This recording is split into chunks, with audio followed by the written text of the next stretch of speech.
ہم بھی مان لیتے، رسول کی کوئی حدیث سناتے تو ہم بھی مان لیتے۔ دلیل کیا دے رہے ہیں سنیے، کہتے ہیں مجھے ایک نقل یاد آئی۔ ان کے پاس نقل ہے، عقل نہیں ہے۔ ایک فاحشہ تھی دکن میں، حیدرآباد دکن والو سنیے، دکن میں ایک فاحشہ عورت مر گئی، جنگل میں دفن کی گئی۔ اس جانب جو شخص تنہا جاتا وہ چہلاوا بن کر باہر نکلتی، اس آدمی کو پکڑتی اور اس کے ساتھ بدکاری کرواتی اور اپنی خواہش پوری کرتی۔ تعجب ہے، ایک فاحشہ اپنے فحش کام میں ایسی کامل ہو اور اولیاء اللہ سے کچھ بھی فیض نہ ہو۔ یہ دلیل ہے اولیاء سے مدد کی۔ ایک بدکار عورت جب اپنی قبر سے نکل کے اپنی بدکاری کروا کے پھر قبر میں چلی جائے تو یہ کیسے ہو سکتا ہے کہ اولیاء اللہ کچھ فیض نہ کرتے ہوں؟ نہیں، بلکہ جس طرح یہ فاحشہ مرنے کے بعد بھی کچھ کرتی رہی تو اولیاء اللہ بالاولیٰ مدد کرتے ہیں۔ اور قرآن کیا کہتا ہے؟ جن کو تم مدد کے لیے پکارتے ہو اموات غیر احیاء، یہ تو مردے ہیں، زندہ نہیں ہے۔ وما یشعرون ایان یبعثون، ان کو یہ بھی شعور نہیں ہے کہ ہمیں اٹھایا کب جانا ہے۔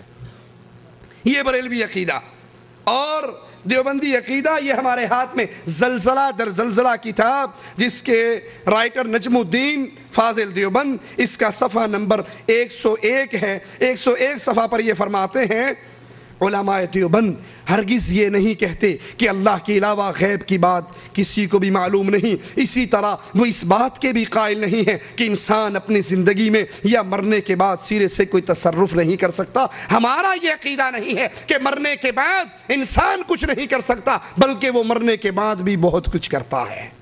یہ ارواح ثلاثہ کے اندر لکھا ہے، حضرت جی نے، اشرف علی تھانوی صاحب نے اسی ارواح ثلاثہ میں مرنے کے بعد تصرف کا قصہ لکھا ہے کہ مولانا یعقوب فوت ہو گئے، قبر میں دفنا دیا گیا، نانوتوے میں بخار آیا، بیٹا قبر پہ مٹی لا کے ڈالتا، کسی نے ویسے مٹی چاٹی، اس کا بخار اتر گیا تو مشہور ہو گیا، پیناڈال کی دکان یہی ہے، 1 منٹ میں جاتا ہے، آؤ مٹی کھاؤ۔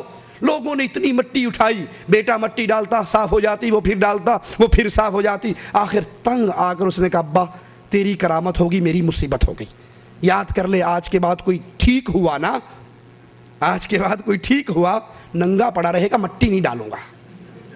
وہ ڈر گیا کہ بھائی دھمکی ذرا موٹی قسم کی ملی ہے۔ کہا اس کے بعد لوگوں نے مٹی کھائی بھی، باندھی بھی، اٹھائی بھی، لیکن کسی کو دوبارہ بخار نہیں اترا۔ جیسے مشہور ہوا تھا کہ ان کی قبر کی مٹی اٹھانے سے، باندھنے سے یا چاٹنے سے بخار اتر جاتا ہے، ویسے مشہور ہو گیا۔ بھی پہلے ہوتا تھا، اب نیا سال چڑھ گیا، اب نہیں ہوتا۔ جس طرح علماء بریلی کا یہ عقیدہ ہے کہ مرنے کے بعد مدد کی جا سکتی ہے، اولیاء مدد کرتے ہیں، دلیل اللہ کی کتاب نہیں ہے، دلیل رسول اللہ صلی اللہ علیہ وسلم کی حدیث نہیں، بلکہ دلیل ایک بدکارہ کی مشہور جھوٹی کہانی ہے۔ اسی طرح علماء دیوبند کا یہ عقیدہ ہے کہ مرنے کے بعد ہمارے اولیاء سب کچھ کر سکتے ہیں۔ مشکل کشا صرف اللہ ہے، حاجت روا صرف اللہ ہے۔ امن یجیب المضطر اذا دعا، کون ہے جب مصیبت میں پھنسا ہوا اپنی مصیبتوں میں پکارتا ہے اور وہ اس کی مشکل کشائی کرتا ہے؟ جب یونس علیہ السلام مچھلی کے پیٹ میں قید ہوئے کس کو پکارا تھا؟ کس کے نام کا آوازہ لگایا تھا؟ لا الہ الا انت سبحانک انی کنت من الظالمین۔ اے اللہ تو پاک ہے، اے اللہ تو مشکل کشا ہے، تیرا نبی مشکل میں پھنسا ہے، اللہ اگر تو مشکل کشائی نہیں کرے گا تو کوئی اور۔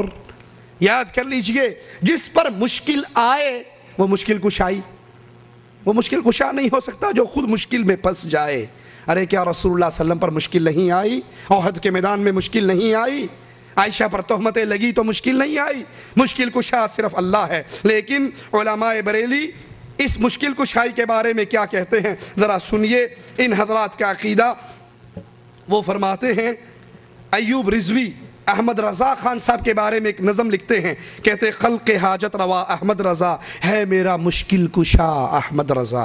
پہلے تو اللہ رسول کو پکارا جاتا تھا نا، اب یہ ٹرانسفر ہوتے ہوتے بہت نیچے تک آ گیا، اب احمد رضا خان صاحب خود مشکل کشا ہو گئے۔ کون دیتا ہے مجھ کو؟ کس نے دیا؟ جو دیا تم نے دیا احمد رضا، لا حول ولا قوت الا باللہ۔ کون دیتا ہے؟ وہ مالک کہتا ہے اگر میں اس رات کو لمبا کر دوں کون ہے جو تمہارے لیے سورج لے آئے؟ میں اس دن کو ٹھہرا دوں کون ہے تمہارے سکون کے لیے رات لے آئے؟ کون ہے سوائے اللہ کے؟ جس نے آسمان سے بارش برسائی، ज़मीन से अंगूर ये उगाई।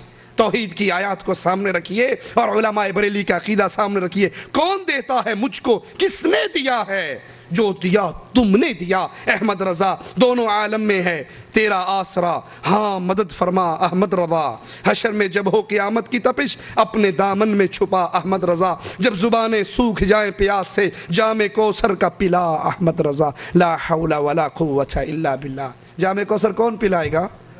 मुहम्मद रसूलुल्लाह सल्लल्लाहु अलैहि वसल्लम फरमाते हैं मेरे हौद पर इतने प्याले होंगे जितने आसमान के तारे हैं, और अहले ईमान नबी के हाथ से वो जाम पिएंगे जिसका रंग दूध का होगा, जिसकी मिठास शहद से ज़्यादा होगी, जिसकी खुशबू कस्तूरी से अच्छी होगी। जो एक बार नबी करीम के हाथ से उस जाम को पी लेगा, जन्नत में दाखिल होते तक दोबारा प्यास नहीं लगेगी। अल्लाह हम जितने हैं, अल्लाह सब तुझसे दुआ करते हैं हम सबको हमारे हबीब के हाथ से वो जाम कौसर अता फरमा।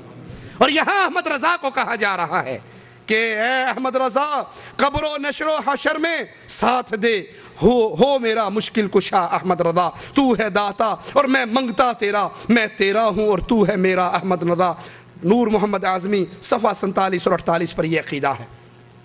अब जिस तरह उलमाए बरेली का ये अक़ीदा है, उसी तरह उलमाए देवबंद का सेम यही अक़ीदा शमाइल इमदादिया के अंदर इमदादुल्लाह मुहाजिर मक्की बयान फरमाते हैं। सफ़ा नंबर 83 है। सफ़ा नंबर 83 पे कहते हैं अपने पीर हाजी इमदादुल्लाह को, हाजी इमदादुल्लाह अपने पीर नूर मोहम्मद को याद करके, तुम हो ए नूर मोहम्मद ख़ास महबूब खुदा, हिंद में हो नाइब हज़रत मोहम्मद मुस्तफ़ा, आसरा दुनिया में है बस तुम्हारी ज़ात का, तुम सिवा औरों से हरगिज़ कुछ नहीं है इल्तजा, बल्कि दिन महशर के भी जिस वक़्त काजी हो खुदा, आपका दामन ये पकड़कर ये कहूँगा बरमला ऐशे नूर मोहम्मद वक़्त है इमदाद का। ला हौला वला कुव्वता इल्ला बिल्लाह। जिस दिन की सख्ती को याद कर कर रसूलुल्लाह सल्लल्लाहु अलैहि वसल्लम अपनी बेटी को कहते हैं बिनती खुदी मिन माली मा शिती, ए मोहम्मद की लाडली, ए मोहम्मद की प्यारी, जिसके लिए नबी उठ जाया करते थे, जिसके माथे को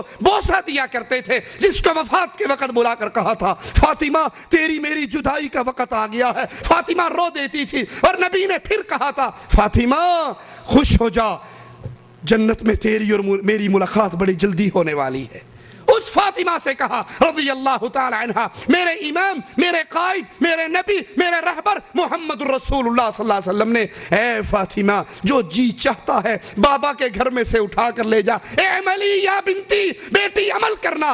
अल्लाह के दरबार में पकड़ी गई तो मोहम्मद छुड़ा न सकेंगे सल्लल्लाहु अलैहि वसल्लम।